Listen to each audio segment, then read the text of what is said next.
$1,800.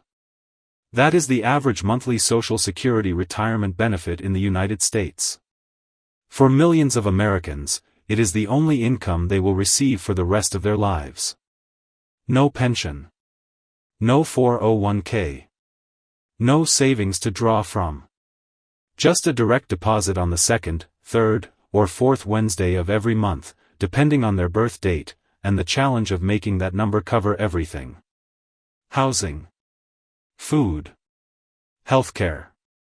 Utilities. Transportation. Insurance. And whatever emergencies come between now and the end. This is a practical breakdown of where that $1,800 goes, where it falls short, and what some retirees are doing to close the gap. Start with housing, because it takes the largest share. The median rent for a one-bedroom apartment in a mid-tier American city, not New York, not San Francisco, somewhere like Knoxville or Tucson, runs between $1,000 and $1,200 per month. That is 55 to 67% of the entire check, gone before anything else is paid. For homeowners with a paid-off mortgage, costs are lower but not absent. Property taxes average $200 to $400 per month depending on the state. Homeowners insurance adds another $100 to $200. Maintenance on an aging home, plumbing, HVAC, roof repairs, can average $75 to $150 per month when amortized over time. A renter on $1,800 a month who pays $1,100 in rent has $700 left. A homeowner with $350 in taxes and insurance has $1,450 left. The math diverges from there, but both paths are tight.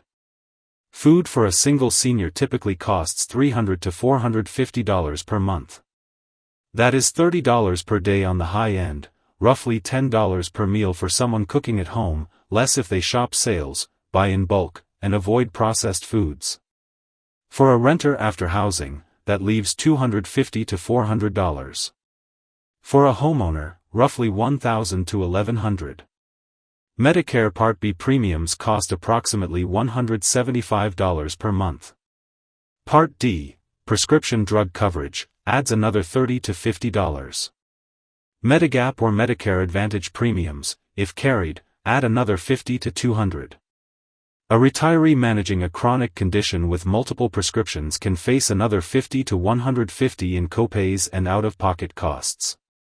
Total monthly healthcare spend, $250 to $575, depending on health status and coverage choices. Utilities, electricity, gas, water, internet, and a phone, run $200 to $300 per month in most areas. Transportation for someone who still drives costs $150 to $250 monthly when accounting for insurance, fuel, and maintenance. For someone who uses public transit or ride-share services, the cost may be lower but rarely drops below $75. Add it all up for a renter, $1,100 in rent, $350 in food, $400 in healthcare, $250 in utilities, $150 in transportation. That is $2,250. The check is $1,800. The shortfall is $450 per month, $5,400 per year.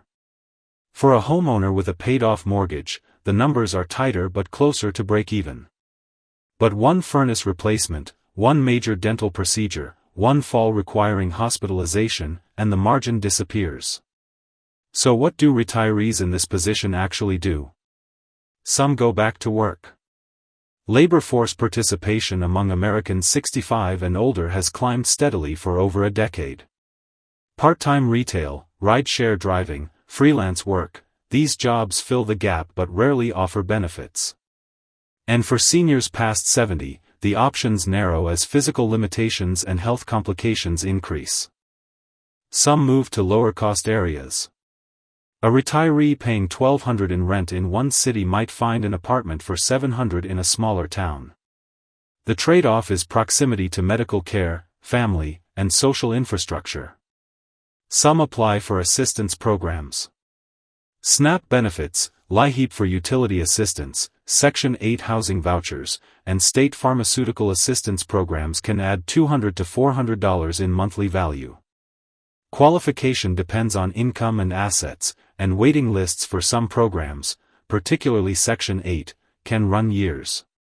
And some are making a more radical move, leaving the country entirely. A growing number of American retirees are relocating to countries where $1,800 per month provides not just survival, but comfort. The Philippines, Mexico, Portugal, Thailand, and Ecuador are among the most common destinations. In the Philippines specifically, a retiree can cover rent, food, utilities, healthcare, and transportation for $800 to $1,200 per month, leaving $600 to $1,000 in surplus from the same Social Security check that created a deficit in the United States. That path carries its own trade-offs: distance from family, currency risk, unfamiliar legal systems, and limited access to specialized healthcare. But for retirees facing the arithmetic of $1,800 against $3,500 in costs, the trade-offs are calculated against a domestic alternative that is already failing. If you are living on Social Security alone right now, what is your monthly budget? What are you spending on housing, food, and healthcare? Put your numbers in the comments. There is no judgment here. Real numbers from real people are more useful than any estimate, and your experience may help someone else in the same position figure out their next step. If this information was useful to you, subscribe the channel for more videos to come, leave a comment below. Your perspective adds to a conversation that affects millions of people, and the more real data and experience that gets shared here, the more useful this becomes for everyone watching.